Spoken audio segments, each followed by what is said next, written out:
Tom Carto is President and Chief Executive Officer of the State Theater in New Brunswick, New Jersey. How you doing? I'm doing great. Great to be here. If someone asked you, hey, what's so special about the State Theater, what would you say? I'd say, well, first of all, it's the #1 venue in New Jersey for ticket sales, according to Pollstar, which What's is the Pollstar? Pollstar is the trade organization that monitors activity at theaters worldwide, their attendance and their programming. And we're actually number 19 in the world out of their top 200 theaters as far as ticket sales. So we're very busy. What's the hook there? Like, what's the attraction? The attraction, I think, for the State Theater is its incredible history and the brand that it has in the region. I was attracted to this job. I've only been on the job for 4 weeks, but attracted to it because of the incredible health of the organization and especially their ability to be involved in education and outreach and engagement programs in the community. The mission of the theater is very strong and it is very active as far as its collaborations with educational institutions. Of course, we have Rutgers right there. The Mason Gross School of Music is right down the street. A lot of talent there. A lot of talent there, and we attract some of the top names in the world. We do classical orchestras, we do comedy, we do Broadway, we do dance.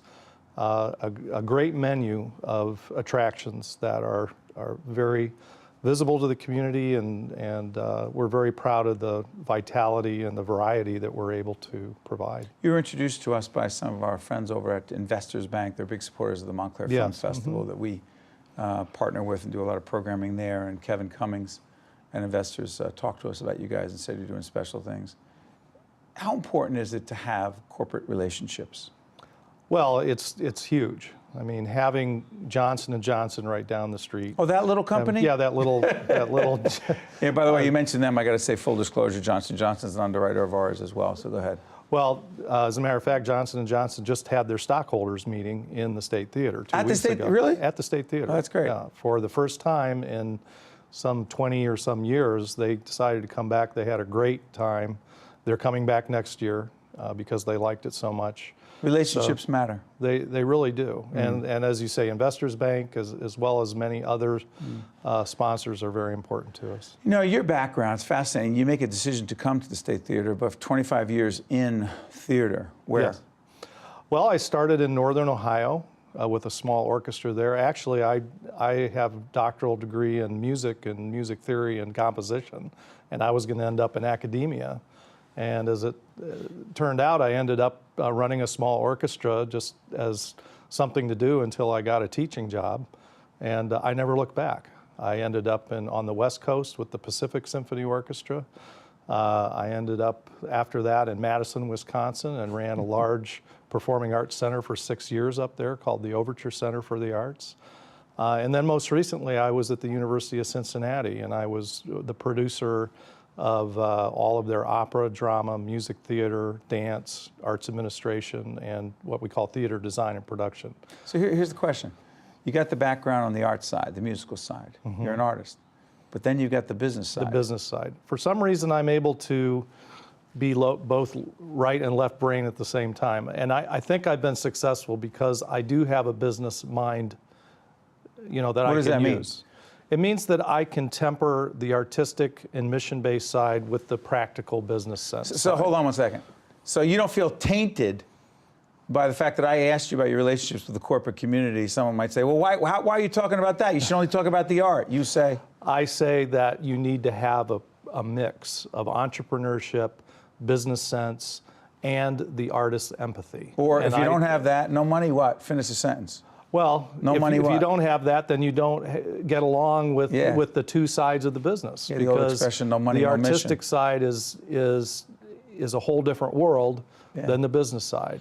I have empathy for the artistic side because I can talk the talk and walk the walk, but I also understand common business sense of selling tickets, raising money, and being able to watch the bottom line. So you have this great educational outreach program, arts education program at your theater, right? You bet. What is it? You bet. Well, we have a number of programs that we're very proud of. We have the the school day programs where you look down Livingston Street and there's That's right in New Brunswick. in Carto, New Brunswick, and there's 20 buses of kids that have come in the theater and enjoy, top-notch programming during the school day. These kids walk in the theater and they're so wide-eyed, they're so taken by this wonderful space and its ambiance, and then watching live performing arts on the stage is unlike anything They wouldn't they've see ever it seen. otherwise. They wouldn't see it otherwise because it's very heavily subsidized. There's a very small fee that they pay. Sometimes their school pays it, sometimes they pay it themselves, but they get to see some 20 programs a year, and we bring in schools from all over the state for that program. That's just one program we have. That's good stuff. Real quick, this season, tell us some things going on, some names that we'll recognize. Oh my goodness, we've had a banner year. We just last night and tonight we have Crosby, Stills, and Nash in the house. Those guys, they're still going. That's great, and they sound great.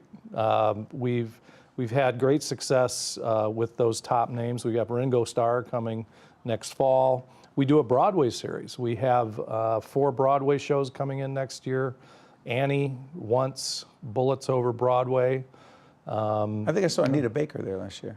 You might have, yeah. She was great. We recently had Natalie Cole. We've had Frankie Valli. We've had Liza Minnelli. Any of the top names you might ever think of. You get the big names. We do. They want, because of the history of the history of the theater, and it's a great space to perform in. We have a brand new sound system that's incredible. The acoustics in there are unlike anywhere else. And it just feels, the space itself is so historic and wonderful. People come back over and over again. It is the State Theater in New Brunswick, New Jersey, and it is also having a great impact on the revitalization of downtown New Brunswick. And Tom Carto is the president and chief executive officer as of this taping, only there for 4 weeks. Hopefully they're a lot longer. Thanks, Tom. Appreciate it. You bet. Great job. Thanks, Steve. Keep it up. Appreciate it. The preceding program has been a production of the Caucus Educational Corporation, celebrating over 25 years of broadcast excellence, and 13 for WNET, NJTV, and WHYY.